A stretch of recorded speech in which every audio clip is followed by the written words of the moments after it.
G'day painters, welcome back to Bellamars Miniatures. Today we're painting the third Hero Quest character, the Elf. Let's paint.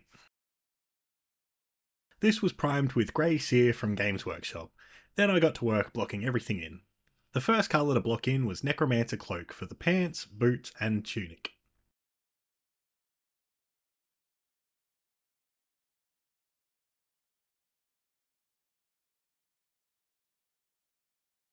Next it was the cloak, which I blocked in with deep blue. As I've mentioned in the other videos for the Hero Quest characters, these guys were a commission for me, so I'm staying close to the cover art for them. Otherwise, I might have done the cloak different. It looks like it's made out of feathers, and I think it would have been cool to do like a feather look on them with blending 2 or 3 different colours. Of course, I would have had to do the blend for each individual feather, and that would have taken hours. So maybe it's better that I didn't, or it might have never made it to the tabletop.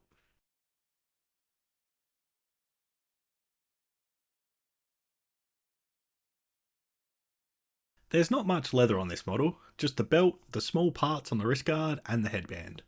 I didn't do the headband at this stage because I knew I'd just mess it up when I'm doing the hair later. If you're following along at home, I'd recommend leaving the headband till later too.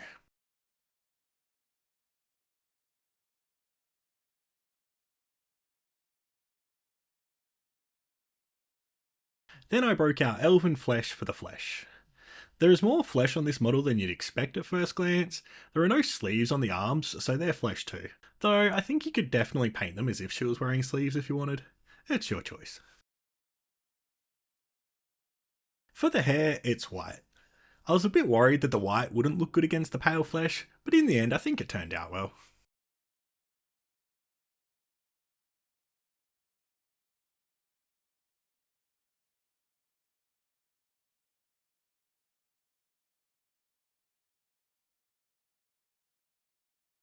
Next it was time for the metal.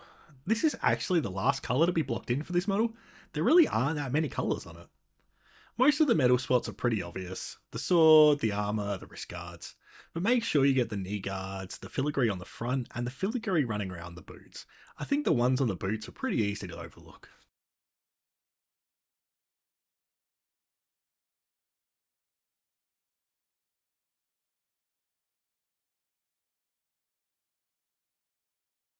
Time for the washes. As you'd expect, I used the blue on the cloak, but I also use it for the metal too. I did this previously on the Barbarian and I like the effect it gave. And I figured doing it on the Elf helps give some consistency between them. And while I do that, why don't you hit the subscribe button? Something like 80% of my viewers aren't subscribed. Subscribing is free and it helps my channel out a lot. And you can keep up to date with what I'm painting and hopefully get some inspiration for your own models and armies.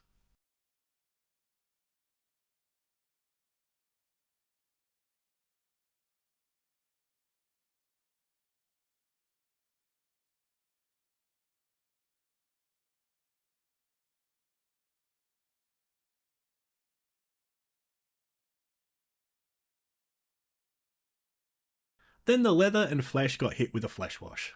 This is especially important for the flesh as I think it helps bring some life to the flesh. I feel like elven flesh is a bit of a lifeless colour, especially for a flesh tone, and the flesh wash just helps bring some of that life back into it.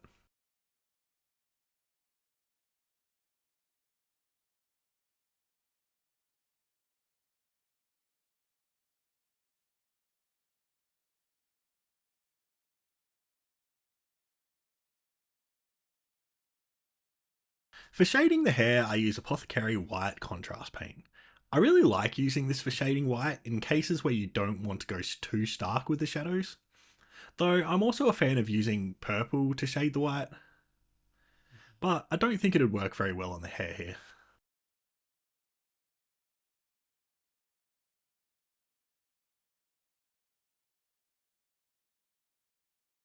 For the Necromancer cloak, I break out an old recipe I like to use for blacks.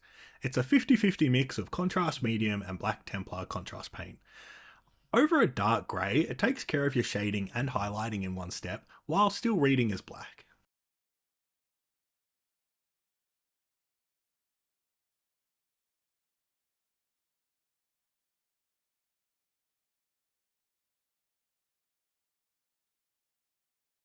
Time for highlights. The first highlight was the medals. Using shining silver, I worked around the model, picking out the parts facing upwards that the light would be reflecting off. I've mentioned before, but for true metals I usually only do one layer of highlights, because the way they already reflect the light handles a lot of the highlighting for you anyway. I still think it's worth doing one layer to help make the right spots pop, but for most models I don't think you need to do more than one. Only if it's a large model or an important character do I normally worry about it.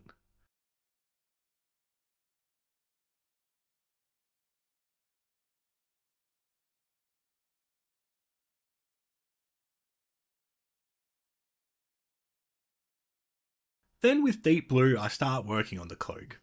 I'm looking to re-establish the mid-tone and start building the highlights. I stay out of the recesses and deeper parts to keep the shadows we've established and give more attention to the most raised parts. Unfortunately, this isn't a model where you can do it the easy way and just run the side of your brush along it to pick out the raised parts. It'll take some brush control. So make sure your hands are braced well, you're working in a direction that is comfortable for you, and you're just taking your time.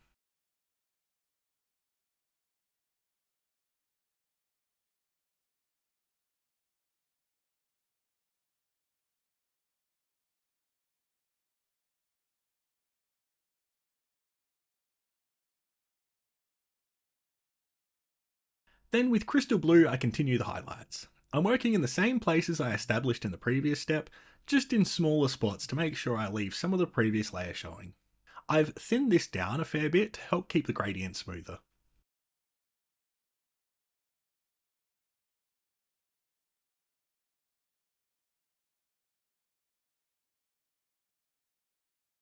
Then I do a second pass with the Crystal Blue again. Once again working in smaller spots to finish the highlights. Since I'm using it pretty thin down, a second layer really helps brighten the highlights while keeping a nice smooth gradient.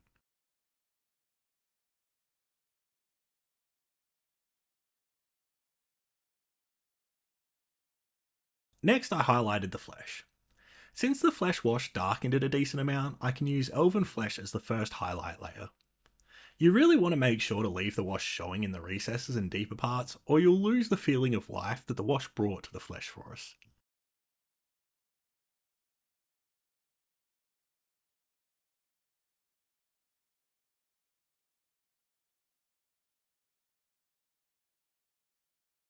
Then a 50-50 mix of Elven Flesh and White is our final highlight colour. You're only looking to pick out the most raised parts, like the ears, the nose, the cheekbones, and the top of the hands. I do also pick out the fingers just to give them that bit more definition.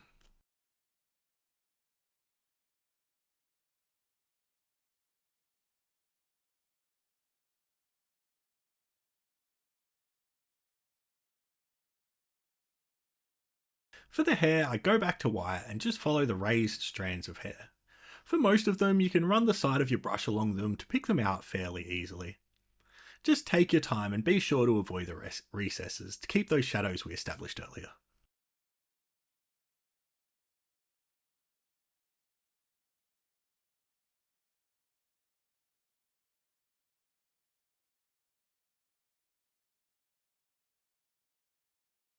The next step is definitely optional, so if you don't have bold titanium white, you can skip it.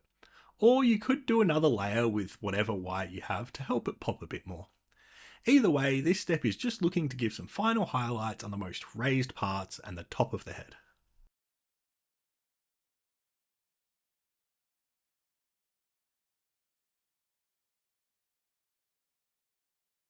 I did the eyes the same way I always do them.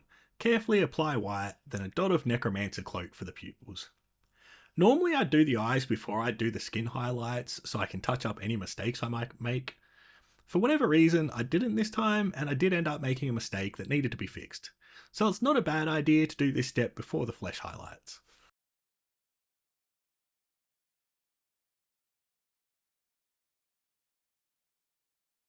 For the vials on her belt, I decided to do 2 red and 1 green. I was thinking 2 healing potions and a mana potion, but I didn't want to do a blue potion since there's already so much blue on the model, so green it was.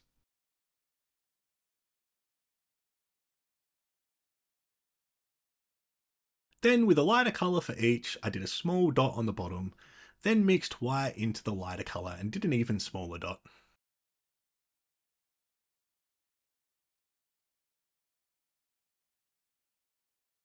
And then it's time to do the base. There's no texture or anything on this base, so I decided she was standing on stone, so I went with uniform grey.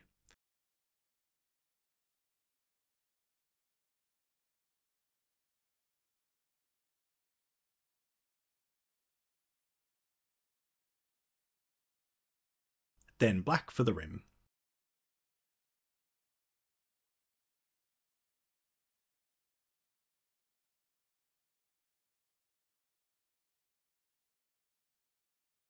And we're done. The HeroQuest models were done before I had the turntable, so you get to see me turning her manually. Aren't I good at it? I'm pretty happy with how she came out. As much as I'd have liked to try something different for her cloak, I still think it came out well, and I like it. I hope this has helped you for painting your elf for HeroQuest, or maybe it's given you ideas for other models. Either way, if you've enjoyed the video, why not give it a like? And if you want to see me paint the dwarf when that video comes out, why not subscribe and get so you're notified? Thanks for watching, see you in the next video.